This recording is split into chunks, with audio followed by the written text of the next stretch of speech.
Vous n'avez pas peur que l'opposition autour de ce projet fasse imploser ce pays? Non, mais... Le nombre de gens qui sont contre ce projet que le président a initié. Moi, je pense froidement qu'il y a de la mauvaise foi.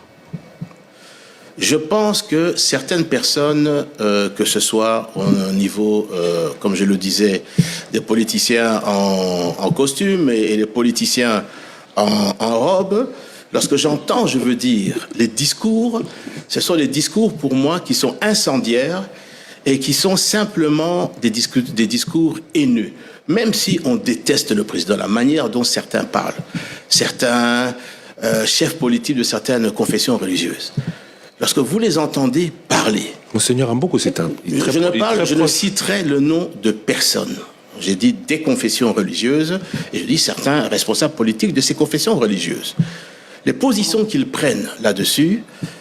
Généralement, on ne parle pas que nous sommes en guerre, on ne parle pas des déplacés qui sont là, on attaque systématiquement avec une haine viscérale le chef de l'État.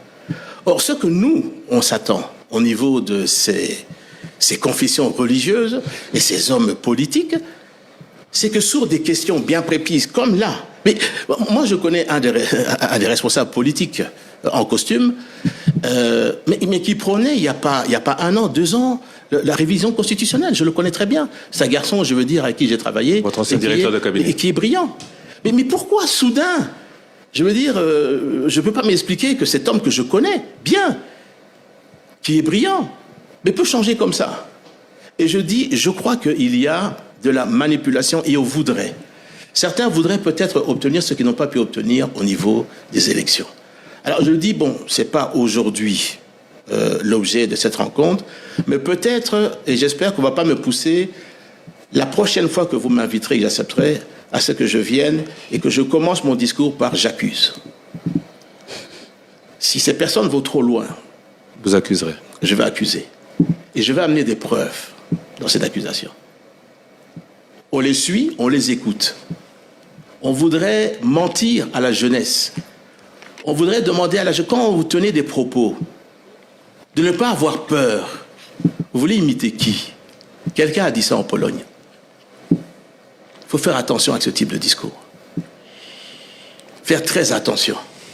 Vous savez, il y a un adage qui dit que lorsque vous voulez mettre le feu dans un village, de faire attention que le feu ne ravage pas également votre case. Mais on n'y arrivera pas. Alors je le dis, si ce type de discours haineux vis-à-vis du régime, parce qu'on ne voit pas le peu de bien qu'on pense qu'il fait, on veut systématiquement noircir. Le président a donné la possibilité à 47 diocèses d'avoir $1 million chacun, chaque diocèse, pour des œuvres caritatives, pour le développement. Qui a fait ça?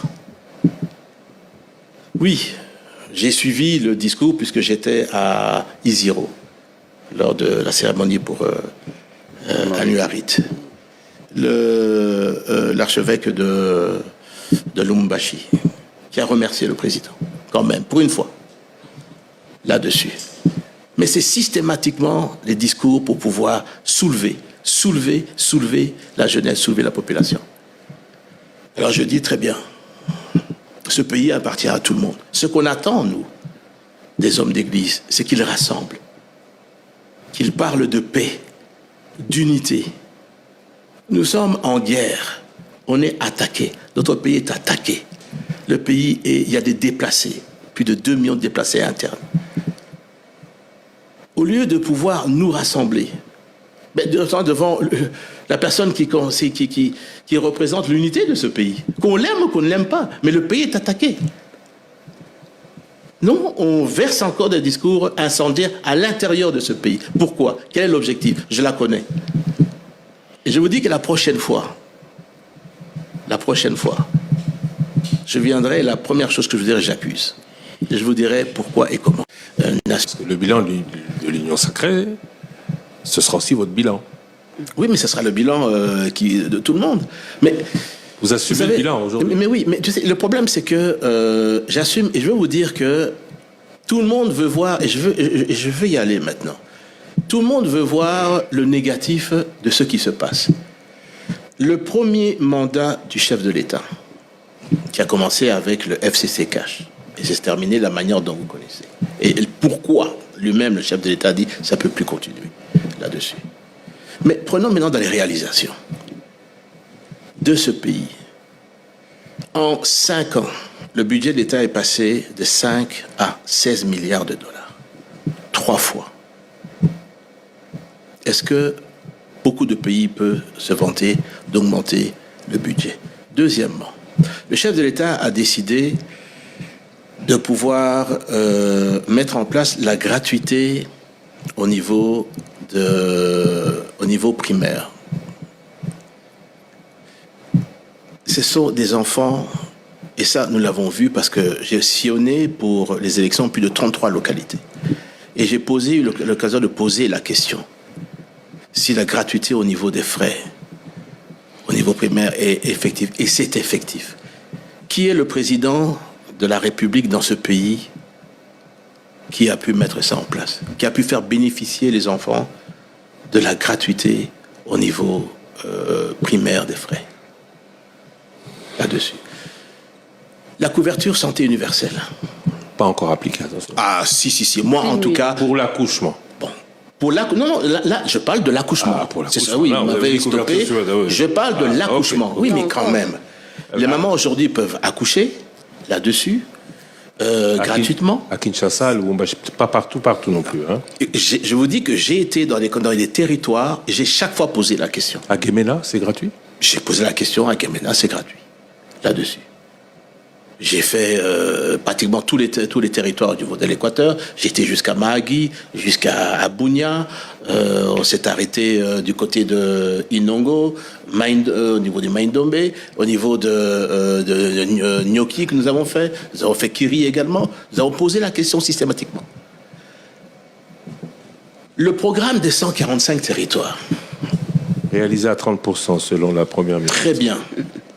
Réalisé à 30%.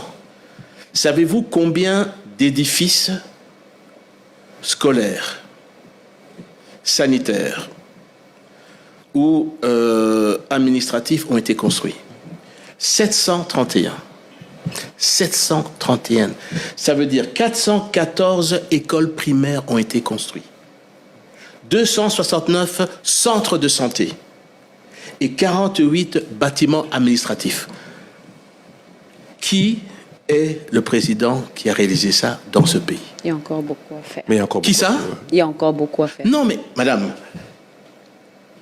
j'ai même pas fini. C'est comme si vous me disiez que j'ai dit que c'est terminé, le président a terminé. J'ai dit non. Ça veut dire que ça a été fait et c'est en train d'être fait.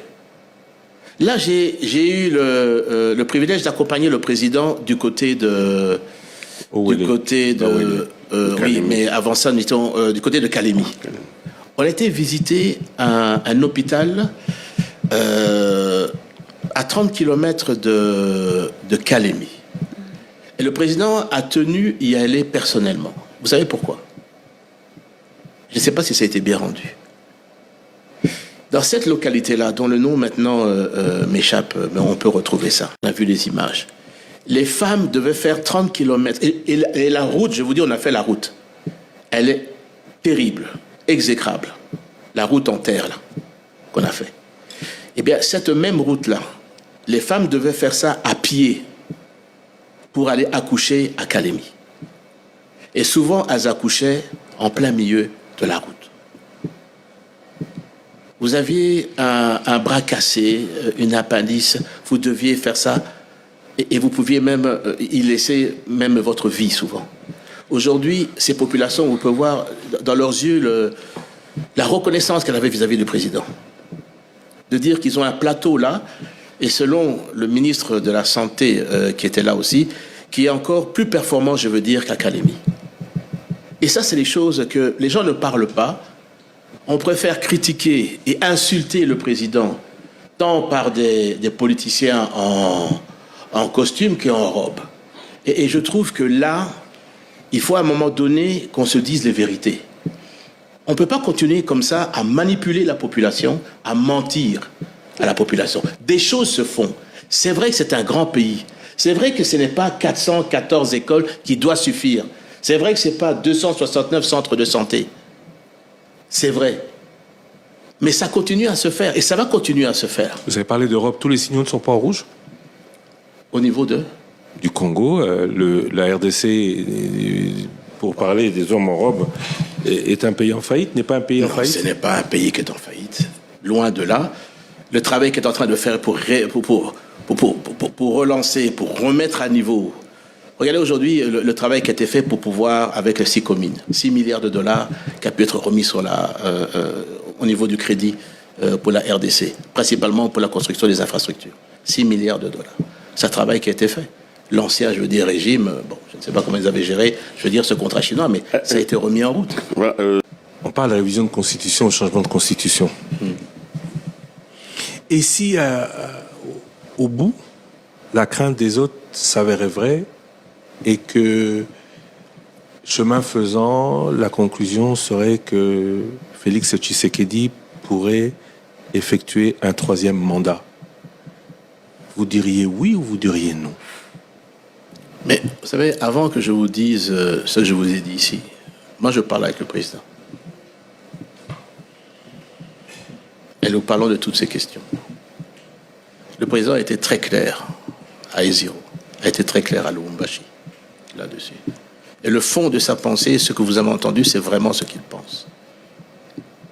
C'est pas quelqu'un qui veut s'accrocher au pouvoir. Tel que certains voudraient manipuler la population là-dessus. Ce n'est pas quelqu'un qui veut s'accrocher au pouvoir. Donc, faisons confiance. Cette commission, il y aura tout le monde. L'opposition va jouer son rôle. Le pouvoir va jouer son rôle. Mais, je vous dis, il est interdit d'interdire. Ceux qui pensent qu'ils peuvent interdire, il est interdit d'interdire. On ne va pas interdire cette commission de fonctionner. On va aller de l'avant. Et je vous dis, je n'ai pas le monopole du savoir. Moi, je vous ai simplement dit, voilà ce que je pense que oui, on pourrait discuter dans cette révision constitutionnelle. Certainement que d'autres constitutionnalistes, d'autres partis politiques viendront. Mais est-ce qu'on peut se mettre autour d'une table et on peut réfléchir, nous les Congolais, sans pouvoir nous tirailler? La France a changé sa constitution, je crois que c'était en 2008. Des amendements révisés. La 5e révisée, c'est 58. Révisé là-dessus. Je ne parle pas de la Belgique, le Caire, d'autres pays d'Afrique ici, également ont révisé leur constitution. Dont beaucoup en Afrique ont permis au président de... Ça, c'était autre chose. Je dis simplement, c'est qu'on peut se mettre autour d'une table. Et je vous dis, le président est quelqu'un de raisonnable. Il n'est pas insensé. Mais si, c'était là ma question, un 3e mandat s'ouvrait à lui, vous le suivriez? Mais je me demande, et je vous demande, moi j'ai entendu ce que le président a dit, encore à Iziro. Il dit, je ne suis pas dans la perspective de ceux qui sont en train de vouloir enflammer le pays.